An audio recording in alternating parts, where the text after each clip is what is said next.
This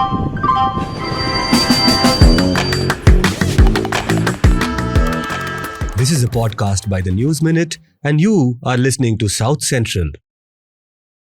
Hello and welcome to South Central, a TNM podcast where we put the South at the center. I am Dhanya Rajendran, your host, and joining me in the studio are Pooja, Prasanna, my co-host and reporting head of the News Minute. Tara Krishnaswamy is reappearing. I asked her today that what am I supposed to describe you as? So she's policy researcher. Thank you, Tara. Yes. It's today's hat. It'll change tomorrow. And also joining us in the studio for the first time appearing on South Central is Sama Adil. Sama is a child psychologist. Thank you, Sama. Thank you for calling me. I'm so excited to be here. I hope you say the same when we're done, right? And for those who are only listening and not watching, Pooja has copied the same color of my clothes. She's from the sari, she changed the salwar kameez. So yeah, I got a dream last night that you're wearing this. So we are twinning today. Yeah. So we have a special guest today. For the first time, we have a teenager on South Central. Joining us from Pune is Adhira S Magesh. She's a grade 9 student at the Vidya Valley School. Adhira, welcome to South Central. Thank you for having me. So why is Adhira here? You'll have to wait for the discussion to come up, because then we'll also understand what Adhira's take is on that particular issue. Now, before we go to the headlines, a quick reminder, South Central drops every Friday, where we take you through the headlines of South India and then we discuss 2 topics per week. You can tune into us on YouTube, Spotify, Apple Podcasts and all other platforms. Pooja? We start with Karnataka. There was a lot of ruckus outside the Azim Premji University yesterday. ABVP members enter Azim Premji University, assault student, deface campus over Kashmir event. A student club at the university had organized a discussion on women's resistance in Kashmir.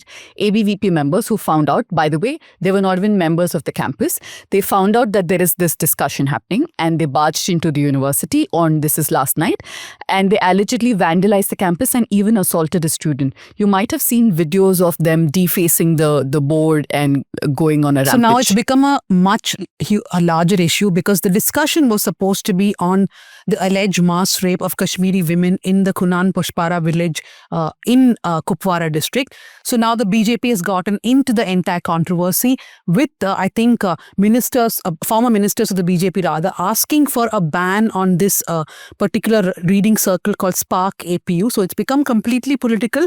But I just want to add that I heard the Home Minister of Karnataka, G. Parmeshwara, he took a very clear stand, and I appreciated that, because the reporters were asking him, the police use some force against the ABVP protesters. He said, what do you expect the police to do? Stand and watch? They're actually entering a university. They are attacking students there, and you expect police to not take action. So nice of them to at least take a stand. Hundreds of students and job aspirants staged a protest in Dharwad demanding expedited recruitment and age limit relaxation amid delays in filing government vacancies. Another headline from Karnataka: after years of delays, GBA sets July deadline to finish Bengaluru's E.G. Pura flyover. I don't know if we can ever get used to the flyover if it's completed. What will our landmark be? We were thinking of running a quiz saying what happened first, India got freedom or Ejipura flyover plan was dropped. I think it's seen dinosaurs. It has seen like the wars, the Great Wars. It's actually everything. 9 years only, 9 or 10 years. Yeah. That's all. Moving on to Kerala, Union Cabinet approves renaming Kerala as Keralam. Dhanya, what are your thoughts on this? I don't know what purpose it serves. At the left, I think the government asked for it, the state government asked for it, the union government has said. I'm only wondering whether now I'll be called a Keralamite. Sounds like it's what Shashi Tharoor tweeted, right? Oh, he did? Okay. He tweeted asking now, what do we call ourselves? Should we be Keralamites? Yeah, then it'll become mites after a point of time. It sounds like some bacteria or something like that. Termites. Yeah. It'll sound like. Huh. But I wonder who'll claim Keralamians. Keralamian? Like Tamilian, Keralamian.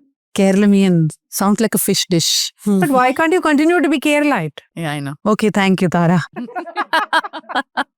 Minister Veena George sustains injuries during KSU protests. She was shifted to the hospital where she got treatment. The health minister, Veena George, sustained minor injuries to her hand and neck during a Kerala Students' Union protest at Kannur. This happened actually when she was at a railway station. She was going to board the Vande Bharat, the train, and she had to cancel her travel and go and get treatment. There have been widespread protests in different parts of Kerala against the health minister asking for her resignation. This after reports of a stethoscope. No, what is that? A forceps. Forceps being found in somebody's abdomen. So they're demanding her resignation. So the protests have been going on for a few days now. It's really gathered momentum because wherever Veena George goes, there's a protest, and she was injured today. The CPIM is saying that it is the Congress's way of bringing a bad name to government hospitals in Kerala so they can aid privatization indirectly. But Veena George really has become the target of the opposition while the elections are just later to happen. But I don't know if you can actually hold the health minister completely responsible, though it is a government-run hospital. I get that. But there's been a history of this forceps inside the stomach recently in Kerala itself. yeah, we've done a story on Yeah, that. and I think it's also her reaction which sort of first spurred the protest. But she's saying that she's being deliberately targeted. I'm sorry, I can't not overlook the fact that she's a woman. I refuse to believe that's not a factor in targeting her personally, because I don't know if, I think male ministers would have gotten away with it. Tamil Nadu, it would be betrayal, says VK Sasikala. She announces her return to politics and she floats a new party, yet another party in Tamil Nadu, declaring that staying inactive would amount to betrayal of party cadres. She launched a new Dravidian outfit and unveiled its flag on Jayalalitha's birth anniversary. The flag has MGR, Jayalalitha, all of their faces on the flag. So interesting days to come. CPI veteran Nalakkarnu passes away at 101. He was born in 1925. He joined the communist movement at the age of 15 and he's actively participated in numerous workers' rights protests. He served as the Tamil Nadu State Secretary of the CPI for many, many years. It's a huge loss for the state. I mean, it's a leader I've interacted with quite a bit when I was in Chennai. From mining to the water wars, even the Kaveri protest, he has been someone who's always been in the front, very vocal about people's rights. So definitely a sad day for Tamil Nadu politics. Prime Minister Modi to visit Tirupurunkunram temple during his Madurai trip. This has been announced and they've also called out for all party workers and Murugan devotees to also come to the hill on March 2nd. I hope it goes off peacefully. Moving on to Telangana, Mahatma Gandhi's great-grandson opposes displacement for Gandhi Sarovar project in Telangana. Land acquisition attempts by the government have drawn a lot of flack, especially for the Gandhi Sarovar project, as it's set to displace an apartment complex, Madhu Park Ridge, and is in the buffer zone of Musi River. So there's a big apartment with some 450, it's a big apartment block with 450 apartments which they want to demolish for this Gandhi statue. And also it's near the FTL. So there are two reasons why. In fact, our colleague Anjana has just gone there. I think she's putting out a video story. Top Maoist leader Devji surrenders before the Telangana police. 16 Maoists are reported to have surrendered along with top Maoist leaders Devji. This happened a couple of days ago. Andhra, 20 crore Tirupati laddus made with adulterated ghee under YSRCP. This is the claim of Chandrababu Naidu, the chief minister. They're just keeping this laddu cauldron going and going and going. First it was beef, tallow and fish. Yeah. What is it? Fat. Then it became bathroom cleaners. Now they're just saying it's adulterated. But I wonder what is the basis of this? There's no, it was report. Adulterated has been found, right? But how much, why would you lie? Okay, you take measures, you take action because there was adulteration, but to add layers of lie is the problem. That's the classic case of how you whip up emotions, no? A couple of national headlines before we wrap up. Leading beef exporters' donation to BJP sees a 15-fold jump in 2024-25. Compared to 30 crores that were given in 24-25, the Alana Group's donation to BJP was a mere 2 crore in 2023-2024. That's so this Alana Group has given to the BJP, I think altogether 35 crores if you add electoral bonds plus donation. Of course, to be fair, they export buff, not beef, not cow meat, but buffalo meat. But when you beat up people on the road or lynch them, you're not asking, hey, are you carrying beef or buff? So they don't even check if it is any of that. They just see red meat and they lynch people. It could be mutton. Yeah. Okay, so thank you for that, Pooja. we will now go to the first discussion, and I'll tell you why we have Adhira with us. The first ever time that we're having a minor Yes. on this show, right? We've had minors with us, I think only one show. We did a discussion on manosphere. 2 Bangalore school kids had come to talk about how they're into the manosphere or not into it. So what we're going to discuss with Adhira, Sama and Tara is the Karnataka government, Andhra Pradesh government, etc., saying that they are mulling a ban for teenagers when it comes to social media and mobile phones. How is it going to be implemented? Nobody knows whether it is going to be implemented. But the question that we are going to first look at is it necessary? I think just before we open this up, it's important to note that at least as far as Karnataka is concerned, they have no clarity on what they're even proposing. I spoke to the Chief Minister's office on who came up with this bright idea. They said, we don't know, CS brought it to us. The CS doesn't know. There is a committee headed by Niranjan Aradhya. He's part of the State Planning Committee. They have given some points as a presentation. Now they're requesting a high-level committee to look into it, not just from the implementation, do we need it, do we not, but also what they can ban, if they can ban. Because there is usage, there is addiction, there is ban. So these are things that they're looking at. So before we go to Adhira, I'll tell you a little bit about her. She's also daughter of Soumya Rajendran, our former colleague and our gender expert. In fact, when we started our subscriptions, a lot of people joined, I think, Yeah. because they were all fans of Soumya's writing. Soumya does write for us, but only occasionally. Now, about Adhira herself, she is a black belt in karate. She writes a lot, she draws a lot, and she bakes. Pooja. Yes. She's a expert baker, though she modestly says, I don't know if I'm an expert. Okay, Adhira, have you heard about this plan by various governments to ban social media for kids? But do you think if there is a ban, it would work, or will kids work around it and they'll figure out ways? I don't think it would work, honestly, because already apps like Snapchat and Discord, they have age limits. They have age restrictions up to 13 years old. But when I was 11 itself, most of my friends were already on these apps, and they just find ways to get around these rules. So I think even if it was 16 plus, nobody would bother to follow these rules unless they were like, there's a proper way to implement them. So kids will get around, right? Completely. Yeah, Sama, what is your opinion? I mean, it's so silly, this is like a panic ban. I completely agree as a psychologist, and I see kids every day who are dealing with anxiety, with depression, self-harm, and we are seeing effects of screen time usage, this dopamine hit, and these kinds of things, you're definitely seeing it. But is the solution banning social media? I mean, I feel it's so irresponsible on adults' part when you say something like that also, because when it was convenient to us, when COVID hit, for instance, we digitalized education, we digitalized childhood, right? And now suddenly you tell those same kids that we're going to take the phone away from you. Teachers send homework on phone. They have their group discussions. Those things are happening on phone. I mean, and you're talking, do you think social media is the only cause of all these mental health issues that are happening? That's where it's coming from, right? It was very clear, even in Australia, I think that's where it's coming from, these mental health issues which are related to gadgets, stemming from that. But the fact of the matter is that's not the solution. I mean, nobody wants to get educated. You tell parents that you put your phone away. I mean, it has to begin like that. And my son keeps telling me that. You are on the phone all the time. How can you tell me? Absolutely. And just think about it. It's so ridiculous because when it's convenient to us, we are doing this. When it's not convenient, seriously, like you're going to ban phones. The parents will give them their phones. Do you think there are any age restrictions on our phone? My question is also about how do you, in a country like India, go about enforcing a ban like this? Australian example is cited often.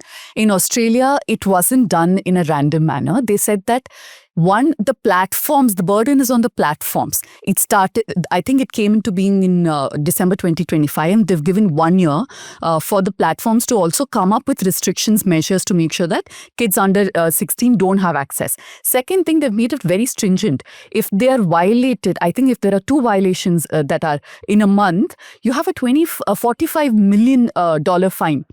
So you don't, the onus is on the platforms. You can't burden parents with more work, spy on your kids, see if they're using phones. Tara, you're a mother yourself. I am the Why only only person here. mothers I have don't opinions? face these problems. I'm asking how complicated would this be if there was a ban and you have to enforce it? I mean, I'm a mother and a techie. Yeah. So I'm aware of both issues here.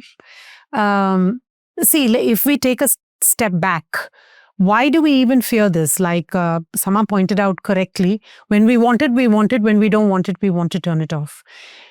We fear it a lot because of two reasons. One is children, minors are spending a lot of time. Now, that has nothing to do with content. That has to do with the time spent. So, it's not about what is it that you're watching and is that harmful, or what is it that you're doing and is that harmful versus, or is that causing mental health problems or anxiety, whatever it is, versus you're just spending a lot of time on the screen, on a device. And the reaction from a lot of parents is around, I don't know how to manage it when my kids spend a lot of time on the device. And therefore, I'm going to say, why doesn't the state manage it for me by banning it? Okay. So that is one side of the story. The second side of the story is the content itself. And the problem with social media content is that there can be misinformation. There can be manipulation, like the manosphere stuff, right? Manipulation, which includes, brainwashing in any fashion, right? You have Kerala story. It's not on the social media. It's on real media. That's the reason I bring up Kerala story is because misinformation, everybody when they walk into a theater know that it's a piece of fiction. And even then, theater and films are a very powerful method of, changing or influencing our thoughts. On social media, you don't think that it is actually a piece of fiction because you imagine, and that's the reason why you have all the AI problems as well, is you're unable to distinguish. So there is misinformation that's floating and there is manipulation that's happening. And all of us will agree that as minors and children, it is even more difficult they're much more susceptible to it than adults are. This we all agree. But so we do need to do something about it. What do you do about misinformation manipulation? The third thing which is connected to these is the fact that unlike a theater and a Kerala story or any other form of prior kind of creativity that has come down to human beings, this is completely unregulated. Policymakers slept when they should have been awake. And now we are looking at draconian things like, can we just ban this? Can we just turn off the faucet? And the reason I say they slept is because if you want to release a film, at some point you realize that there needs to be some kind of rating mechanism. While certification is crazy and we do it in India is ridiculous, but there's at least a rating mechanism that lets parents decide whether, and lets theater owners, distributors and everybody decide, where do I want to play this? Who do I allow into the theater to watch it, etc. There is something for films, right? There's something for books. You can have children's books. You can put them in a particular place in a bookstore. You can have adult section books, etc. But when it comes to social media content, there isn't a way to mark or segregate any of this. So at the time that the internet was introduced, became popular, at the time devices were introduced, at the time that you allowed these things, you kind of slept. And part of the reason you slept is because there is such a wide gap between the creators, tech creators and tech consumers. Never before has it been such a wide gap. People who are consuming it have no concept. Even though this generation of young people, Adhira and others, are very, very well versed in this, there are things they just don't know and can't know. So are you saying that there has to be some sort of a restriction that has to be eventually imposed? But we need to be clever about it. It cannot be a ban. Are we looking at regulation? So stopping things is difficult, but making them harder to access, creating some kind of framework so that people can decide for themselves, families can decide for themselves, making them harder to access. Let me give you an example. Pre-installed apps. Should you have, and what degree of pre-installed apps? Can you regulate around it coming with nothing? So that when I buy a phone for my child, I decide what apps get downloaded or not, as opposed to certain things just being freely downloadable, No, but all etc. these children do circumvent. I know parents who they don't. will. Yeah. Just the same way that you go watch an adult movie in a theater. Right? There is always going to be circumvention. I have a question for Adhira, but also, you mentioned that there is no way of regulating, like you gave the example of a bookstore. Yeah. But it is there. It's just not very stringent. For example, on Netflix, you have a section for kids. Which, so can you make it But pass? Netflix again a movie, right? We're talking about social media. Yeah, I'm saying anything. Can you have like an adult version and a kids So that, version? in fact, you made that comment, right? That you're putting it on the app makers, you're putting it on the companies, right? And Australia is trying to do that. What is going to get in the way of that is not just technology. Capitalism is going to get in the way of that. Exactly. Trump has that's what I- already issued That's a exactly threat. what I was going to say. Yeah. Yeah, Trump has already issued a threat. What about the saying, money makers? Yeah, Yeah. if you try to regulate this, if American companies lose revenues, he's already issued a naked threat. And India has a problem. Australia doesn't have the problem because Australia has so few consumers. India is the majority of the consumers. If we try to shut it down, Trump will come after us because revenues will fall for these guys, numbers will fall for these guys. But even more importantly, you know what will happen? They will start asking for everybody's ID and Aadhaar and all that kind of thing. Do you really want the Metas and the Twitters of the Elon Musks of the world to have each of our IDs in order for us to use it? I mean, I was just saying that I think statistics also show that, when you were talking about the who are buying gadgets, like you have kids, like this age group of 13 to 18, whatever, they are the ones who are the biggest consumers. I think there are some statistics to support that they are the phone buyers. So if you're going to ban phones for them, it's ridiculous. Nobody's going to support it. It just seems so far-fetched to me. Adhira, I want to know from you, what would you miss if there is a ban? Let's imagine there is a ban. What would you miss and what would you not miss? Okay, I think platforms such as YouTube or any place where you can watch videos, it really opens up a lot of, you can learn a lot of new things. For example, I learned how to make desserts and pastries. And because I was watching all those videos and I saw what all you can make, that's how I considered baking and like setting up a restaurant as one of my career paths. And I think like and also social media is a lot of it gives kids access to the outside world, and if it's just completely cut off, then it'll just be their small circle and they won't have such wide views, and I think it'll just limit their growth. But what do you think your friends will miss? You, of course, are saying nice things like you were watching baking and cooking, but there are people also who are, I would say, on the darker side of the net, They will right? just use VPN. Nobody is going to miss anything. I'm just saying, use but VPN like, from a different country that's not banned. that's true. But what do you think kids are doing which you don't approve of? There is this app that I've like recently heard of. It's called Not Gonna Lie, and it's an app where you can send anonymous messages to anybody who has this app, and they can respond to that, but they don't know who you are. And in the group chat that I have, it's the people who the messages are based on, they're part of the chat, and the people who are responding to these messages, they post the responses on the chat. And it's really hurtful to the people who they're about, because they can read what other people are saying about them behind their back.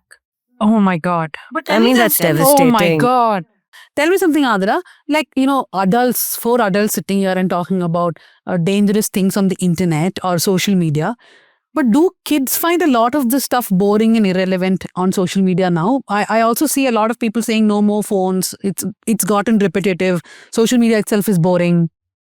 I don't think it's really quite boring. I mean, I think a lot of parents get really annoyed when kids scroll on platforms, but I don't think it's such a big issue. Like my mother, she got really irritated when she heard about these things called mukbang creators. They're people who like eat a lot of food in a small period of time, and they record themselves, and she thinks it's like really damaging to a kid's mind. But I don't think it has such a great impact. I think sometimes adults overestimate how big an impact it can like these small things can have. It's just quite irrelevant to me. No, because this is also a conversation I have with my son who is 14 years old, the same as Adhira.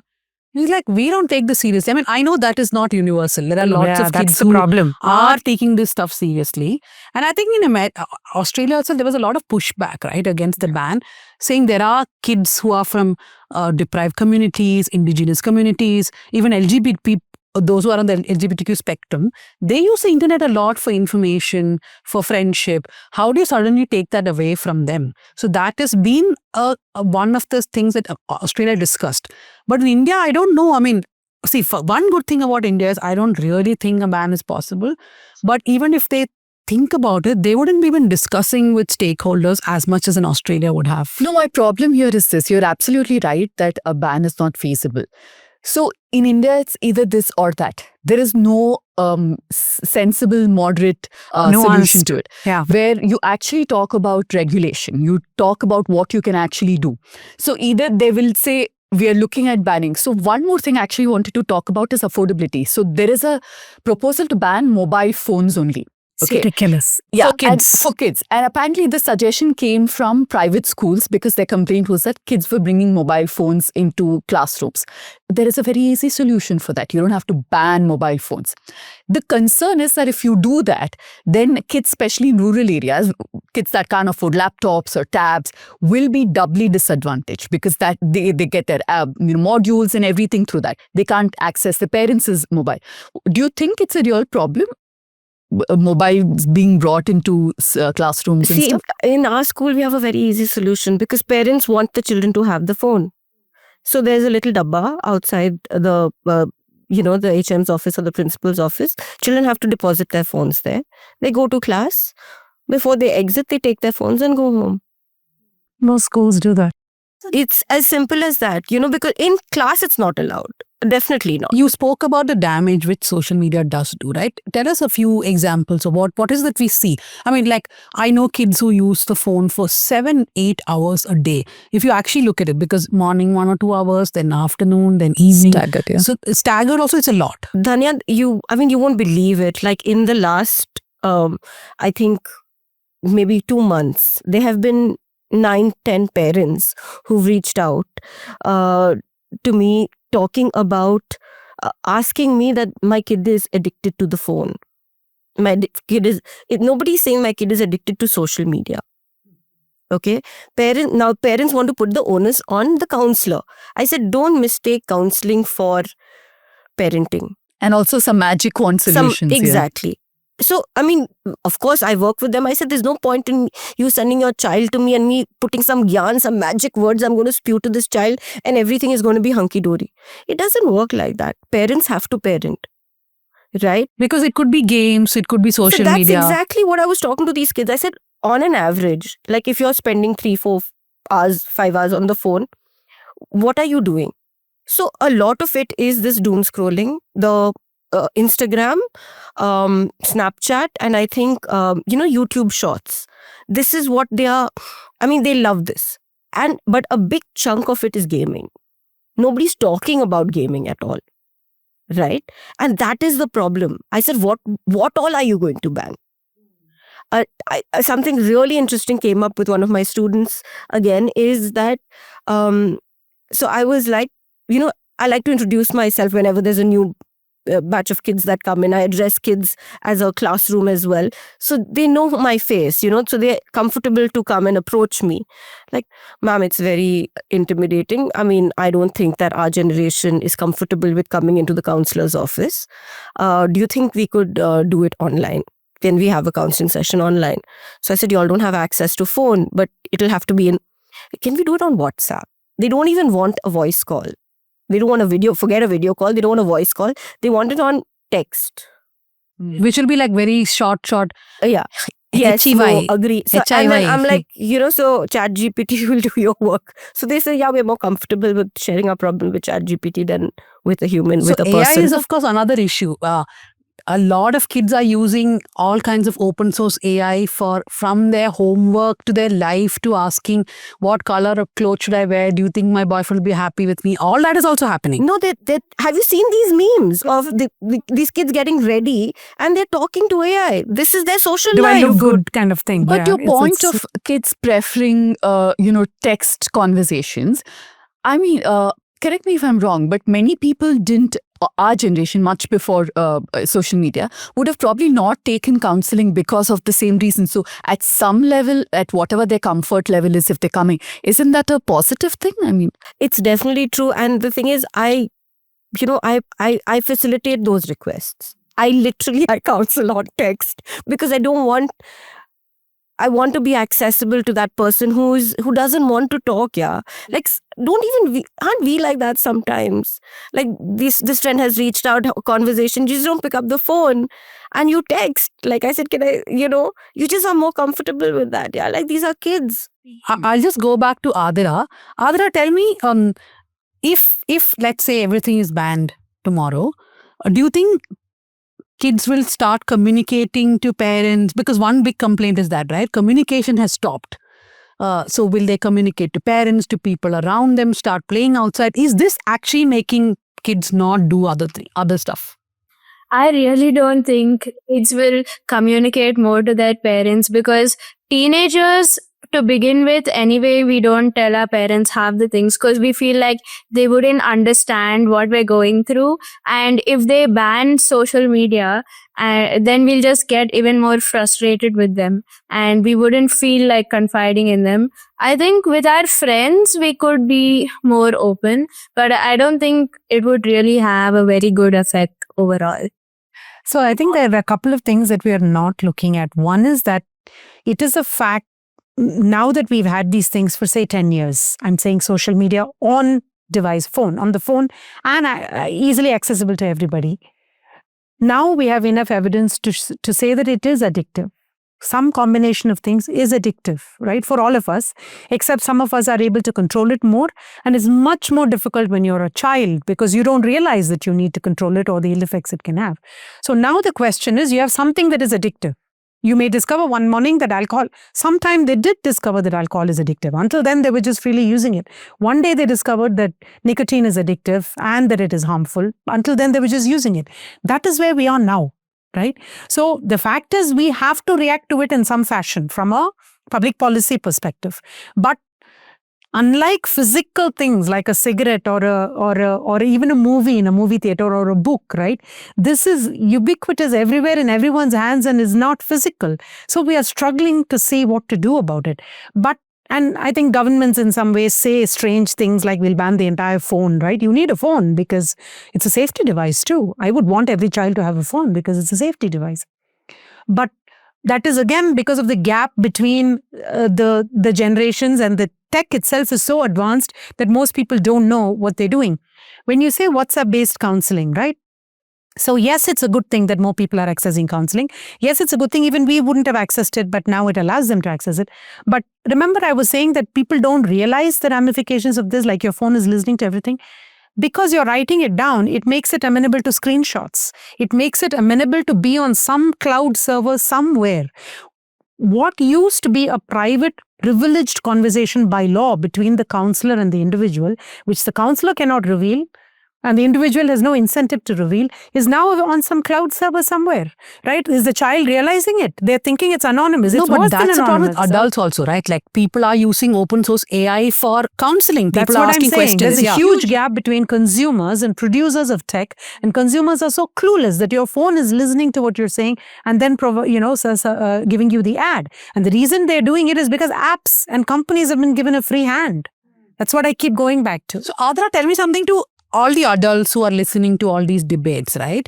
What is something that you wish they understood about a teenager and a teenager's life, especially teenager's life online? Okay. I think teenagers mostly go online to escape their real reality, like real life, because they're going through a very stressful situation. Their friends, they're like facing a lot of pressure because popularity dynamics and everything like that. They're also facing a lot of insecurity about their own body. And sometimes social media is good because you get to be part of a fandom or something, and you get to have your own community if you don't have that many friends in real life. But I think it does have a bad impact because influencers, they use a lot of filters and they do a lot of editing to make it look like they're living the perfect life. And I think that leads to a lot of comparing for teenagers. So it does have, I think social media has like good and bad impact. But if you look at the bad, what do you think is the worst part of what kids are doing online now? what they're doing online. I think like cyberbullying, like bullying in groups, like a group of kids specifically targeting one person, and also the apps just make you feel like checking the notifications a lot, which leads to a lot of addiction, and it's just a big distraction if you're trying to study or something, because you feel the constant need to check if you have more notifications around. But Adhira, like finally, I want to ask you, what do you think is a solution? Because everybody is agreeing here. I don't know if you agree that a ban is not very good, but you are also aware that people are misusing, right? So in your mind, what do you think will work? How can the government actually intervene here? Or should these platforms think, okay, this should not be made accessible? Yeah, I think it should be more about specific platforms rather than just ban the whole thing, because some apps are quite useful for kids, but I think apps like Snapchat should be banned for until you're a bit older, and it should be harder to access, I think, and harder to fake that you're a certain age. I don't know if you all remember the Orkut days when that Orkut first started in India. We used to wait for that one notification to come. Who has said, which college friend has come back. Then there was that whole farming thing, right? That Farmville, which people started playing like crazy in India. And I would wait for my brinjals to be farmed and my corn to be harvested. No, I'm saying even as adults, we have gone through this. For example, though I'm pretty old now, when I was a kid, my uncle gave us a Nintendo and Xbox. Me and my brother used to play till 2 or 3 in the morning when my parents were sleeping. So when I think about I had it now, a DS3 and I'd go on playing Mario Brothers. yeah, so when I was a kid. I used to play like really Me too, like crazy addicted. Yeah, Prince of Persia. strategy games and all that. So I used to think that I'm being very intelligent and doing all this, right? So we've all gone through some level of addiction or the other. I mean, it's way more for the kids now. But I want to just pick on one point that you said. You said, you know, what parenting should do, you are actually asking a counselor to instead do, right? It's the same with the state.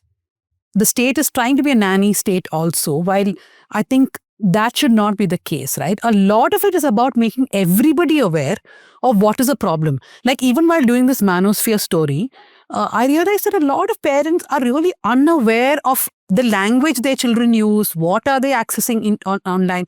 So it is adults who are very unaware and they sort of create this atmosphere.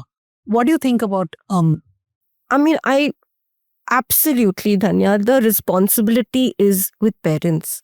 I don't think a government, anybody can do anything about it. It's about what is your household like, and awareness for parents, awareness for kids. You know, the kids are so intelligent. I literally, Dhanya, the minute I knew I had to speak with you today, I went and the first person, okay, other than my son, he's 9 years old, but I spoke with my students in grade 9 and grade 10, I mean, not 10, but grade 9 and 11. And I was talking to them about this, and they literally said that, ma'am, it's not that we don't know that the gadgets are bad, that, you know, we are addicted to the screen, but it's also about, we know we can get away with it.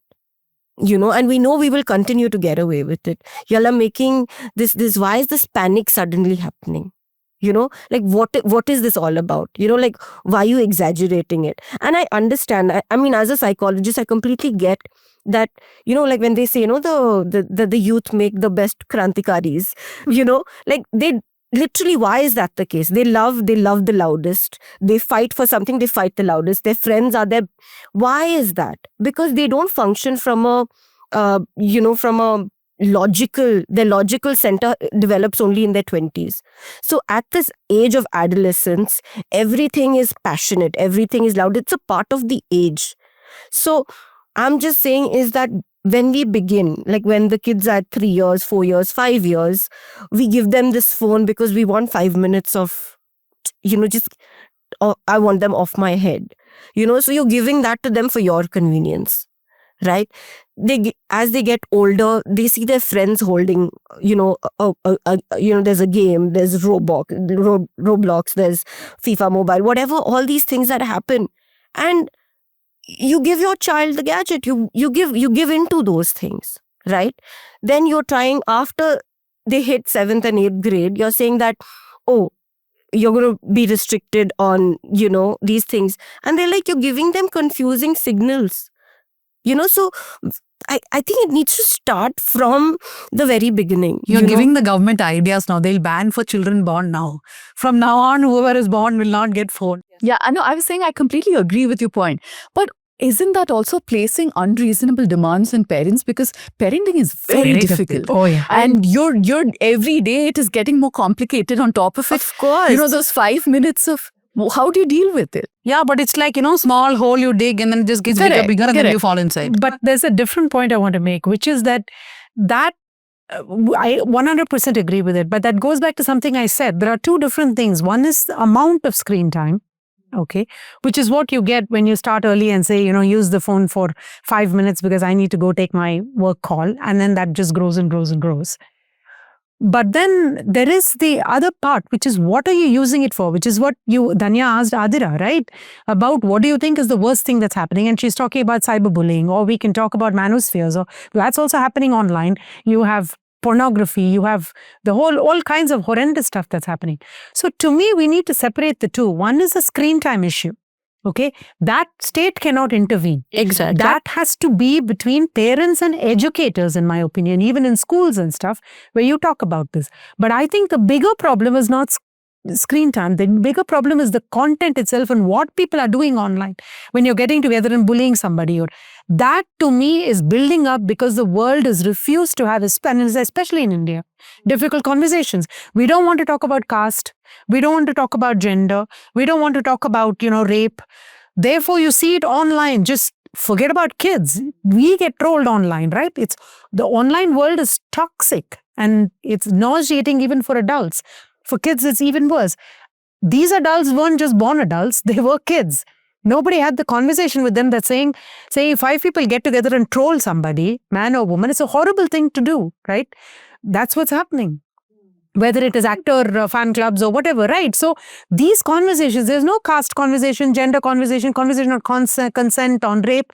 All of that is now snowballing online as well as offline. So yesterday I was reading this Guardian article where this kid talks about, all the kinds of things which are discussed online and which really hurts her, including the terms that are thrown around for girls. So it is a dangerous place to be in for children.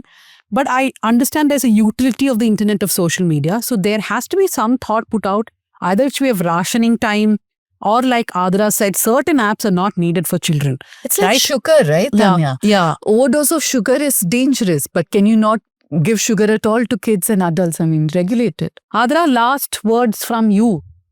What are your thoughts after listening to everybody here? Yeah, I do think that some forms of some apps should be banned. I don't agree that it should be banned altogether. I don't think that's a good idea at all.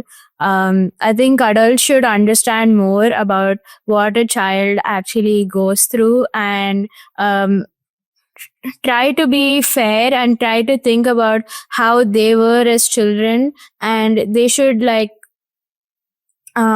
try to relate what they were going through then. They should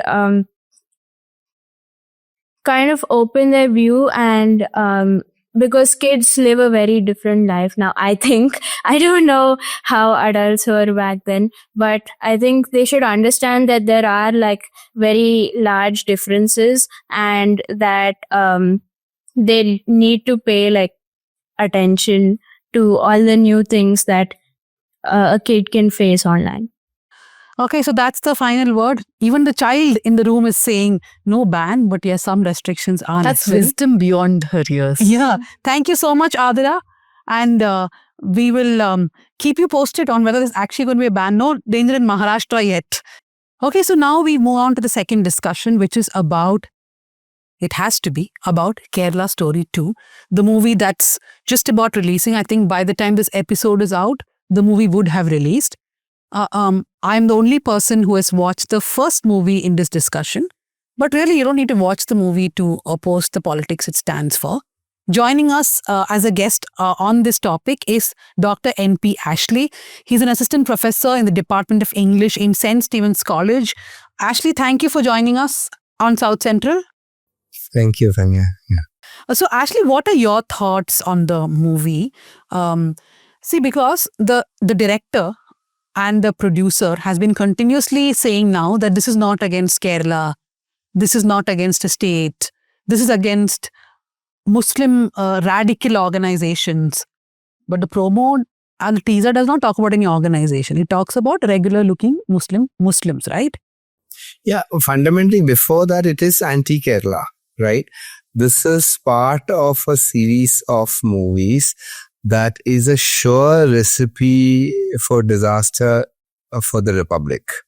Because it's like, you start saying something about Bengalis, then Kashmir, then Kerala, then Tamil Nadu. I mean, it's like, so this is, the Republic stays together because there's a constitution, and everyone, regardless of your religion, your region, your language, your culture, you're Indian. That promise is what you call India.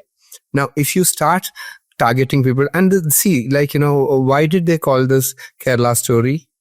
Why did they call it, this is what's happening in Kerala? So earlier this was like Kerala communists are, killing all the, Hindutvawadis or Hindus. There was that narrative. Now this is another narrative. But it's all, the only way in which this seems to be, they seem to be able to articulate it by saying this is enemy territory. This is, this is the land of the other people, of the people who create problems for us, or who, are dangerous to us. So this is just in the imaginary of the person or a whole lot of, viewers and people who think like this. It's like, this is how J.S. Eidelberg thinks, for example. Like, Abrahamic religions are a problem, Muslims are a problem, Christians are a problem, left is a problem, Dravidians are a problem. I mean, whatever else they might say, this becomes about one language, one region, one region with a shared cultural identity, and one religion, right? And this is going back to this old textbook of 18th century European nationalism. So I think there is the biggest problem is that there is this lack of ability to conceive a political opposition or your demonization of a particular variety of Islam or Muslim extremism, and you're not even saying it's against all Muslims, you're saying it's all against all Malayalis. This is where this is going to be a problem. See, politically speaking, the BJP talks about Congress book Bharat, but BJP book South India is kind of a political reality today, right, in terms of state rule.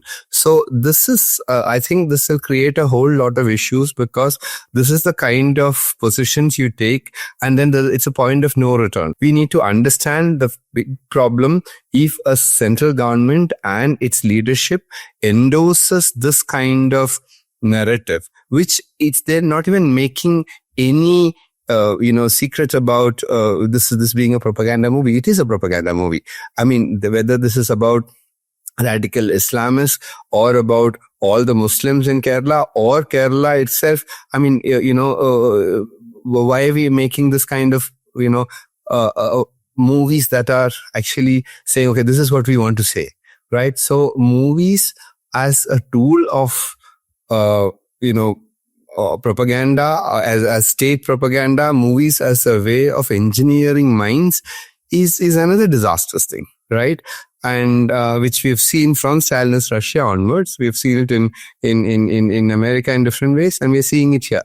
It makes it lazy. It makes it completely outside the domain of aesthetics and also of any meaningful emotional engagement. This is just a pamphlet, a kind of, hate speech, made it embodied, short and presented, to say, okay, this is a dangerous kind of place.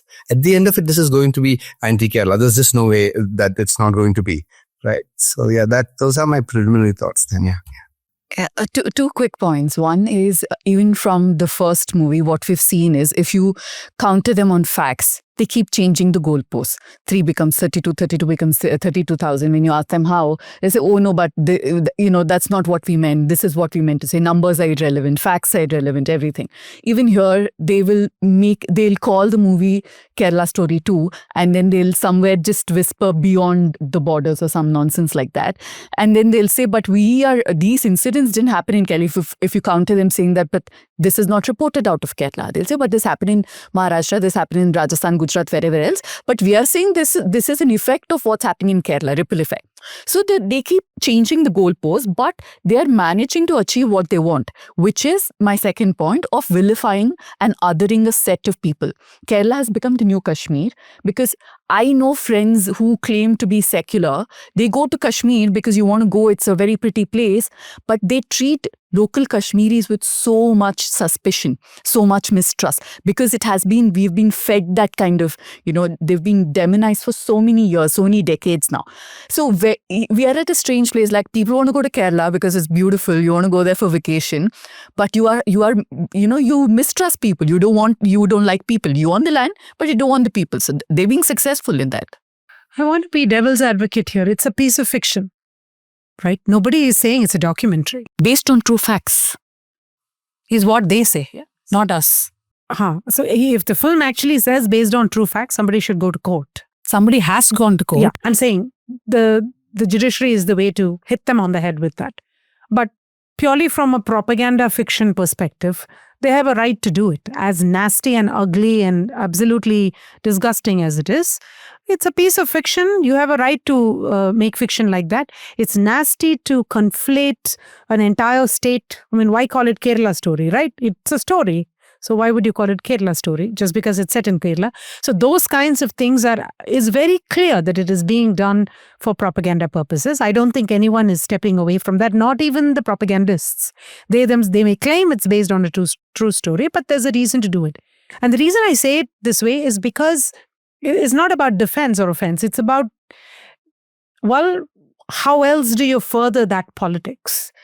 We may be completely against that politics, but how else do they further it? Because if you look at those of us in the States, we need to be extremely careful and nuanced in saying that in Bengal, during our Durga Puja, we eat these kinds of meat dishes, right? We have to be very specific. We don't make a general statement that says, anyone who celebrates Durga Puja and Navratri has it, right? We don't. We have to be very, very nuanced about it, right? In Kerala, when we celebrate Onam, we are really celebrating Mahavali, right? Like that. We'll be very nuanced about it. But theirs is the opposite, is because their politics is the opposite of claiming everything is the same. We are going to, wash everything in the same color. All Hindus are the same. Therefore, we get to kind of attack anything that is not Hindu, right? Anything that is out of the ordinary. Here is a state that is not majority Hindu, like Kashmir. We are going to attack it. They will come to Tamil Nadu at some point. It's just in early days. They will come. There will be anti-Dravidian propaganda films. There will be the second thing, I think, they suffer. They hate it that the Bengal and the Kerala and the Tamil Nadu speak languages that they cannot campaign in, that they cannot brainwash through. You can't have the Yati Narsinganand say whatever they say and it actually have any effect in these states. So they have to find a way to break through. You saw the latest Amit Shah campaign in Tamil Nadu where the translator said something completely hilarious, right? So no matter how hard they try, they just cannot get across. So I think, yes, it is fiction, which is the reason why people are not asking for a ban. People are protesting against it. People are calling it out. But I don't think anybody who believes in freedom of expression is actually saying ban this movie. Nobody is saying that. I think a bit unfortunate. For example, if I was to make a movie called the UP story, the Uttar Pradesh story, and somebody else will ban it. Yes, and I portray the entire state as lynchers based on Akhlaq incident. Would that be cleared? Or would that be just treated as a piece of fiction and be allowed to be? You would be demonized. They'd come after you. I'd be lynched, probably. But you don't want, but that's the beauty of dirty politics is that its ability to lower everybody's bar and bring you down to their level. No, but You don't want to call for a I ban. think there have to be some points made, and also watch. Let me explain, but which Pooja has done. But I want to take a few points. See, one is that this is fiction, which is why people who believe in freedom of expression have not asked for its ban. But I think we must not underestimate or not understand the design behind Kerala Story 1 and 2, right? First thing, there is a clear connection with the RSS here. There's an interview online in News 18 which says that the Bharatiya Chitra Sadhan, which is an RSS-linked organization, was behind the ideation of the movie itself. Then they are tying up with this man called K.R. Manoj in Kerala, who was running the Shiva Shakti Yoga Center. We have done a couple of reports many years ago where 2 Hindu women and 1 employee had gone to court saying that parents of Hindu girls or women who are in inter-religious relationships or marriages, they would call these Hindu helplines. This yoga center is where they would be taken to by the helpline. They would be kept there, tortured. The former employee said they would even be given drugs, right? And then a lot of them come back. These are the women who are there in those press meets. If you have seen Kerala Story 1, there was a press meet after that where a lot of these women from the Shiva Shakti Yoga Center come and say that, yes, we were taken away by radicals. There's nothing radical. These Muslims were not radicals. They were just Muslims. But they conflate Muslims with radicals, with terrorism, with the state. So all this is very planned. There is a major plan behind all this, and I think we have to continuously talk about it. Yeah, one thing is, like, there is a play by Eugene Ionesco. It's called Rhinoceros, where it's about Hitler's rise and then how intellectuals started changing into something else. So human beings become rhinoceros. That's there's something called rhinoceritis. It's an amazing, absurd play. There is a person who gives excellent so from human, you're becoming a rhinoceros. Excellent human arguments to be a rhinoceros, right? So there are excellent, democratic reasons why you can support this in the name of, liberal democracy and freedom of expression and so on and so forth. But then you go to a point where there's no return, right? Because once you become a rhinoceros, you can't come back to becoming humans because you've lost your language. So the problem here is that, when hate speech has to be differentiated from freedom of speech. Because hate speech is not speech. It's not intransitive. It's meant to be transitive. It's meant to be translated into action. And that action is ethnic cleansing, genocide, Holocaust, Auschwitz, whatever, right? So there's a problem with that. That's one thing I think we'll have to remember. The other thing is that, that's what I'm saying. We are beginning to see when in Ramchas College, ABVP protested against, Sanjay Kaku was speaking at some point in 2016. They threw stones from outside, right? These stones could have hit anyone. It could have even hit an ABVP member, right? It could have hit any random person. They looked at that college as enemy territory. Then you can do anything. That's how a suicide bomber works. That's how Ajmal Kasab works. That's how a lot of people work, right? So there is a certain way in which whoever is in that territory is wrong, is a person who is defiled, who is not okay by the very fact that the person belongs to that place, or they should die for this cause or whatever, right? So there is this thinking, and this shows, and this is if a ruling party has to do this. And has to ideologically support this. Of course, you see who supports Kerala Story. I mean, did they say it? We can go to semantics. We can go into the details, integrities, but we all know what's being done, right?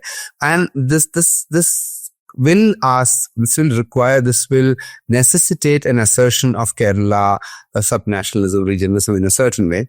And this will happen in various places. And wherever, as is said, you can't campaign in their language. And once it becomes, the fight between a particular regional identity and a national identity in the assembly elections, there's just no way you're going to come in, right? This is a zero-sum game, even for the BJP. During 2019 elections, Jignesh Mewani was campaigning for Kanhaiya Kumar. Giriraj Singh, who was the opposite candidate, said a Gujarati is coming to Bihar and campaigning. I mean, see, the problem is after a point, this gets out of hand for everyone, right? This is not something that will work, right? Now we are hearing that you have to know Marathi in, Bombay. You have to, I was talking to some auto driver in Bangalore, and that cousin said, why are you speaking to somebody with so much confidence, in Hindi? I said, what? He understands Hindi, doesn't he? He said, no, but you can get beaten up. And I'm like, what? Because the problem is that this is a game which will, if it will become about two nationalities, it won't be a subset after a point. And this is all entirely on the BJP. This is a kind of attack. I mean, in Kerala, BJP hasn't come in a big way, but to vilify, to say all these things about a whole state, that's a very, very dangerous thing. That's a very politically very short-sighted thing to do. And it's just no, there will be no winners in this game, right? And the problem is that, and to say that we will, this is okay, we can engage with it. And yes, there is something to be said about an entertainment industry, something to be said about the republic's common sense, which is shifting in a majoritarian way. Because if you remember, immediately after 2014, one of the blockbusters was PK. Right. So, in movies take a little time to sort of catch up, I think, and we'll have to theorize that. And then later, now there's a shift, and then you see who's watching all of these, right? I don't know anyone who likes Kerala Story 1 or any of these, but there clearly is a bunch of people who are watching this, who are liking this and all of that. Brett somewhere says, who's ruling in Hitler's Germany?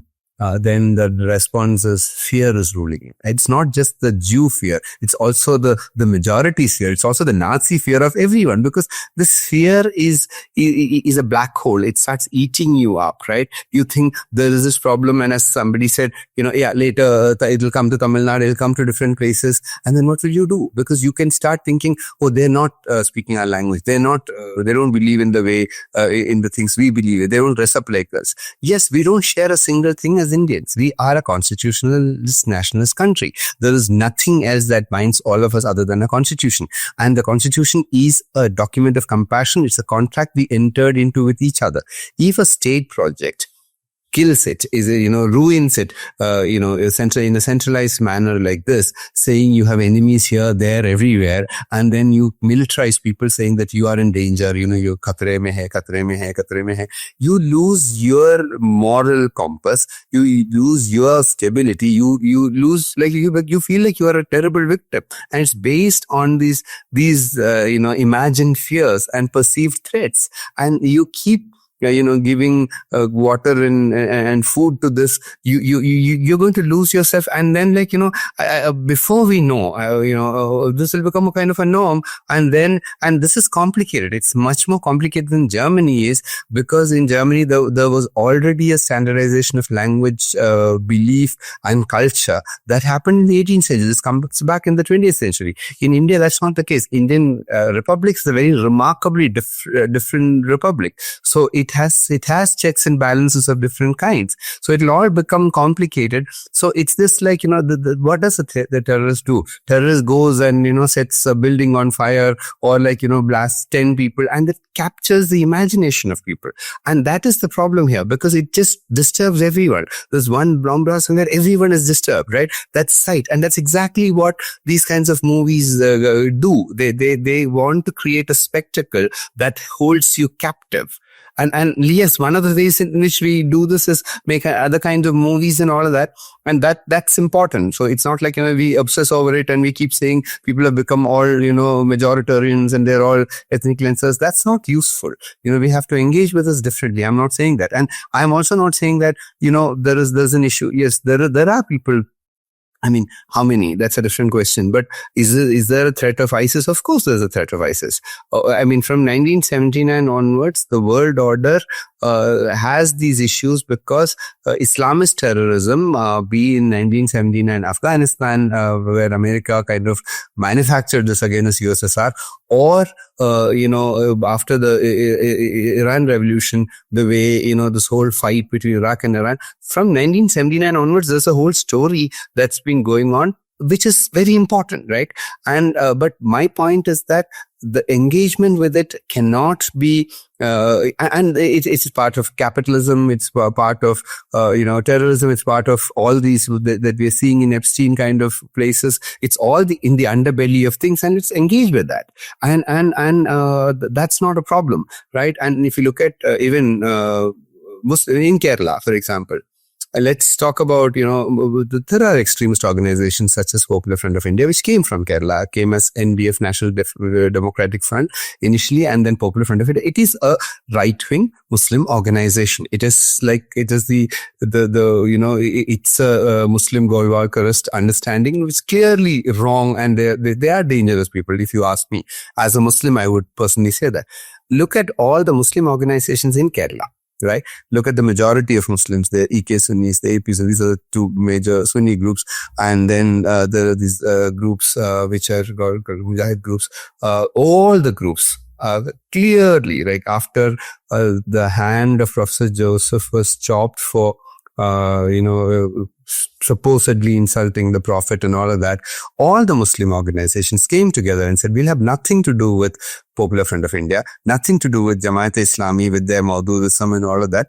And look at the electoral thing, they have no presence here. But in 2011, immediately after the hand chopping, they all stood up, and they said, we are saying no to this, right? And that is the community's voice, right? So there were moments when they took a decision, and Muslim League won this majority. One of their best election was that because they took a position against Popular Front and Islamism. So none of this comes out. It's not even, forget about Muslims. All Malayalis are like this. All Malayalis are beef-eating and the BJP people. That's the thing. Yes. Right? Yeah, no, so taking from what Ashley was saying, I was thinking, what is actually the end that they are looking at, right? Because you are vilifying a region, you're vilifying people, and like Ashley was describing, after Joseph's arm chopping, though Muslim groups did distance themselves from what happened, everybody is still grouped as the same. The entire community is grouped as the same. What is the end result of? And see, like you were saying, that it's after all a fiction movie. While that is true, it is not an isolation, right? There are so many political things happening around it, which is from the way, our textbooks are written today, to what is happening inside campuses, to what is happening in our daily lives. This is the project. Yeah. This is meant to be the project. So this is one tiny speck of that project. It all comes together like the cogs of a wheel. I was watching this video, I think it was a Mirror. I felt very sad that what is the kind of hellhole that a lot of Muslims are living in. It's a video in a metro where there are some 4 or 5 Muslims inside the metro, and everybody is just shouting and screaming, as if Heckling them as if it was not their right to be on that metro, right? So this kind of hatred coming through different pathways, some we can recognize, some we cannot, is enabling this. See, your goal is to militarize. I mean, we are making, I understand, if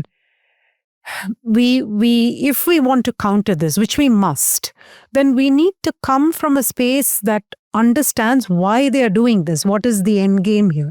The end game is to militarize and is to create friction within a state, because there is just no other way to fulfill your project, because a project depends on homogeneity. It depends on homogeneity of, religion, of language, of the things that we today are not. And there are some regions in India that are so distinctly different, that those are the regions that are going to be increasingly targeted. And Kerala is one of them. It is different because of language, different because of food habits, different because it is not that huge majority Hindu state. So what do you do? How do you appeal? You are going to create... Human beings are capable of cognitive dissonance. On the one hand, the three of us women here, we know that, and we all say that, the responsibility for the majority of misogyny, for the majority of, of sexism, stems from patriarchy and is perpetrated by men, although it's not exclusively perpetrated by men. While we say that, we don't think all men are evil or bad, or, that doesn't prevent us from, getting married or, falling in love with men or becoming friends with men. We are capable of holding both thoughts. And I think the BJP RSS ecosystem understands that very well. You can create a Kerala story and paint it as if, the state is like that. At the same time, you will continue to appeal and convert people in the state, including parts of Kerala Christians in the state, to your side, because you can also say that, oh, this is beautiful, this concept is beautiful, your sadhya is beautiful, your celebration is beautiful, whatever, right? You can also say that, and human beings are capable of, the receivers in Kerala are capable of the same cognitive dissonance that all of us are capable of, and therefore, they can take, oh, this is the same people that painted my entire state like this. At the same time, they appreciate some of this. They are standing up for Sabrimala. They like this, the fact that it doesn't admit women. They love these traditions. Therefore, so this is, we all do it. They do it too. Like how Modi will go to Tamil Nadu and talk in Tamil and make a few people happy. Is that Tamil? Okay. Anyway, no. I was wondering, you spoke about how fear is what is actually ruling and governing. Will a BJP leader who disagrees with this project from Kerala ever dare to stand up, even if he wants to, and say, this is wrong, you cannot portray my state like this? Because it's the fear of, even though you're part of that majority, you will be cast out, you will be targeted. So I think it is true that they are holding everybody, you either conform to our vision of whatever it is. The second point I wanted to make, those of us who speak about freedom of speech, freedom of expression, and we look at it as an absolute term. You spoke about how this is fiction. So, we're not capable I'm saying it's supposed to be a work of fiction. I brought it up. Yeah. My point is this. Why is WhatsApp University so convincing and popular? Because we do not have the ability to distinguish between what's real, what's not. So while they're saying, technically in court, they'll say, but we said based on true facts, but we didn't say based on true facts from Kerala, or it was from some other state. For the population, they may not even go and watch the movie, but they know about something like this. It That's comes on why their it's WhatsApp. propaganda. I keep saying this one sentence over and over. This is how propagandas And work. you cannot fight it with coming up with another movie to counter it, which is fact-based. I think it's time that we call it, we have to call for a ban, because this is dangerous in the larger scheme of things. We cannot any longer say, but, this is fringe. How many people went and watched? What was the collection of it? No, I don't say that at all. In fact, when Kerala Story 1 teaser released, and I unfortunately went for FDFS, first day, first show, I immediately called up influencers and a lot of people in Kerala saying that, boss, look, this movie is going to be watched by people outside, because in that theatre where I was, very few people, the first few days, people were not coming, right? Till Narendra Modi himself promoted the movie. During the Karnataka election campaign. Yes. Yeah. So I told people that we have to really stalk against it. When Kerala Story 1 came, this was not the reaction from Kerala. The Chief Minister, etc., had not spoken up for many days because they thought, oh, in Kerala, nobody will watch. What is a big deal? Correct. But today they've realized that what has happened with Kerala Story 1 cannot be allowed with Kerala Story 2, which is why they're already opposing. I believe this much is what we can do. I mean, can we go around banning? Ashley, what are your thoughts? No, I think one of the ways in which we have to understand this is it's a very misogynist movie. Its basis is misogynistic, right? To say that women cannot decide things for themselves. That's the core of this. Now, and see, this is what I'm saying, the inability to think in certain ways, right? This is women exercise their freedom, then this doesn't work, right? Then there are all kinds of issues. So the issue is that those aspects have to be brought up, right? Rather than a community or a state. It's very important that women of all of India oppose this, because it's primary sort of, it's built on the foundation that women do not know any better. Right? Women can't, they need to be protected. They need to be told what is dangerous. So that's one thing. And the other interesting thing is that I'll just tell you, I mean, this might not be relevant for this conversation. J. Sai Deepak was invited to St. Stephen's College where I teach. And a lot of female students, gender studies cell and, all of that, feminists of college had a huge issue. So they planned protests, right? They said, here is a man who represents men's rights and all that. I mean, all that jazz according to them. So they wanted sort of protest, but then their fellow students of the society which invited, they informed him that we can delay this. So he somehow found out, no, they were not just postponing it. They were kind of trying to disinvite him. They didn't tell him this invitation or anything. And he went on and put it up on social media. These are the people who are with the posters of gender studies cell saying that, these are the people who disinvited me and all of that. Anyway, we took a position as staff association and all of that. We said this can't be done because, the phone numbers of these girls were there. It was very important.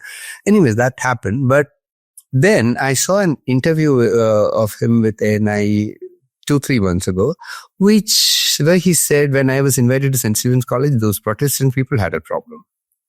And he put it all on the Christians. And as a matter of fact, there was not a single Christian student who opposed that whole thing. All the students were Hindus, right? Now, what is this, right? Because he now, because for him to say, it's these feminists had a problem with me, women had an issue with me. That's not going to sell. That's not going to work. That doesn't advance us. So he was lying. I mean, he lies about a lot of things. So this is another lie. But the problem is that, now that's an issue, right? Because now this is look at, the problem is that after CAA protests and all of that, look at St. Stephen's College, it's now, you can attack, whatever, that college is against us. So there is a certain way in which, they can't address that problem. And a lot of it is coming out, and this I've seen from 2002. The conscience keepers of this country now are women, because men are proven to be kind of useless about a lot of things. So I think it is important that it is taken up.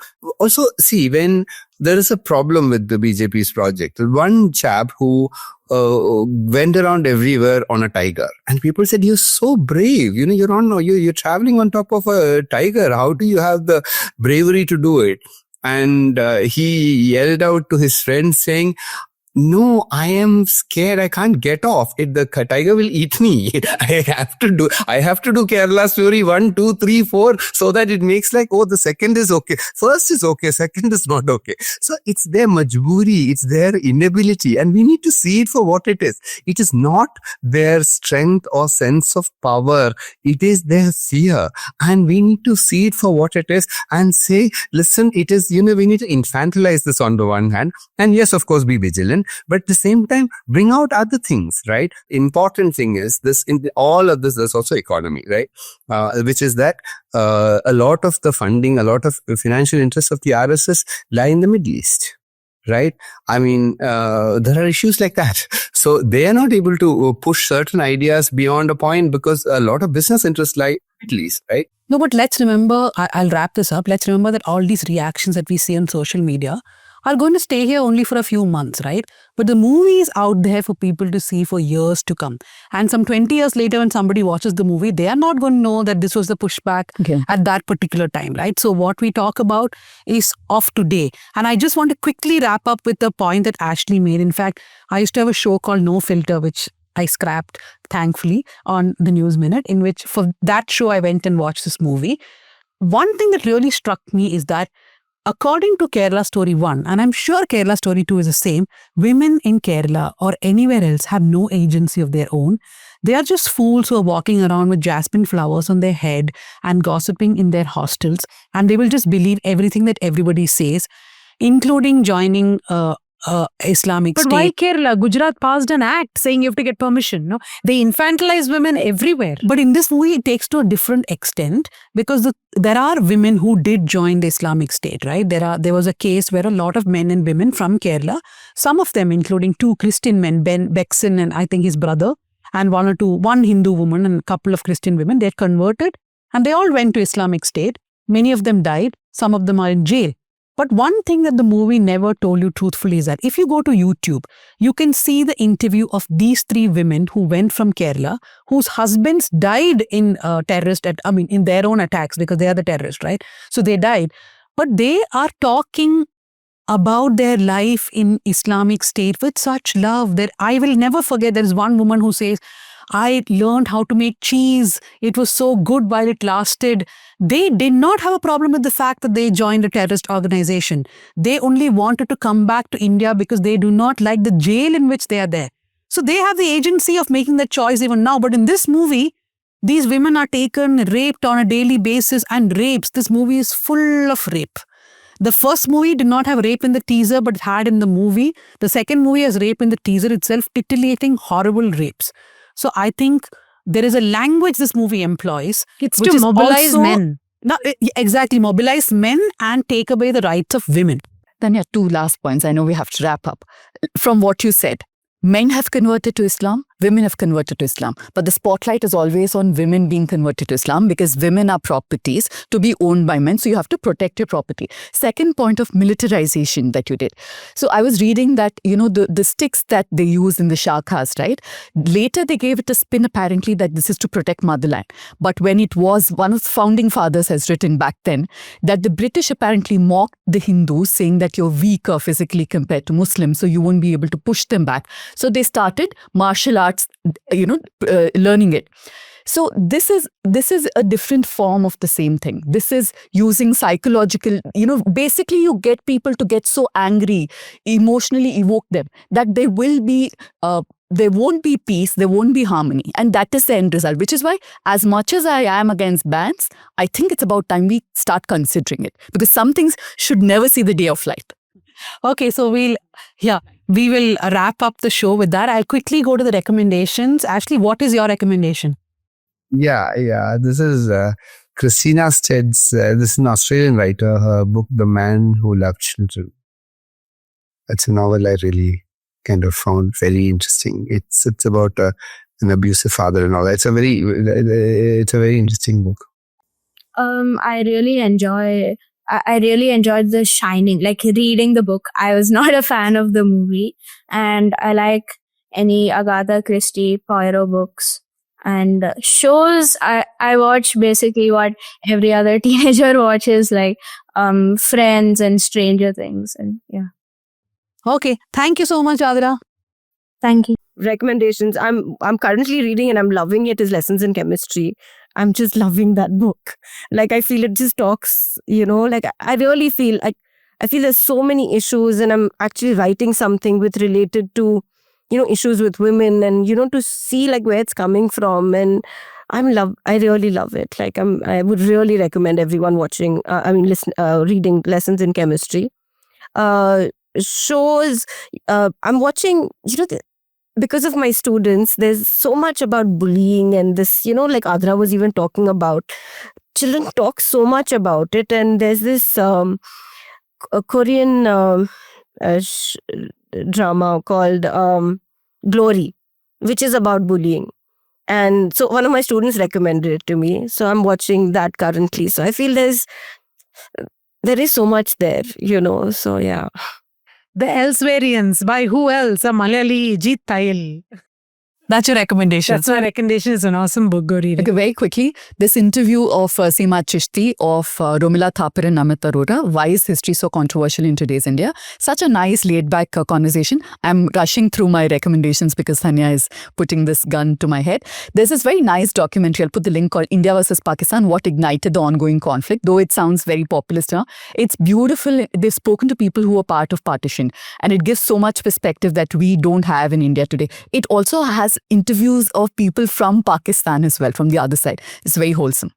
So I have two quick recommendations. One, because we spoke about nation and all that, I read the book last week, We the People of India, T.M. Krishna's Decoding a Nation's Symbols. He decodes why each of the symbols were chosen. And I think I've recommended this before, but I will recommend it again. William Shirer's Rise and Fall of the Third Reich. It's really, really important to keep reading. It's a book I keep going back to. Okay, so that's a very, very long episode of South Central. A lot of work for Bhuvan. Thank you to Bhuvan, our producer, our production assistant Ajay, our editor Jasim Ali, Sukanya Shaji and Nana Choksky. Keep listening, keep watching, and do not forget to take a subscription because that's the only way we can bring these shows to you. Thank you very much, everyone.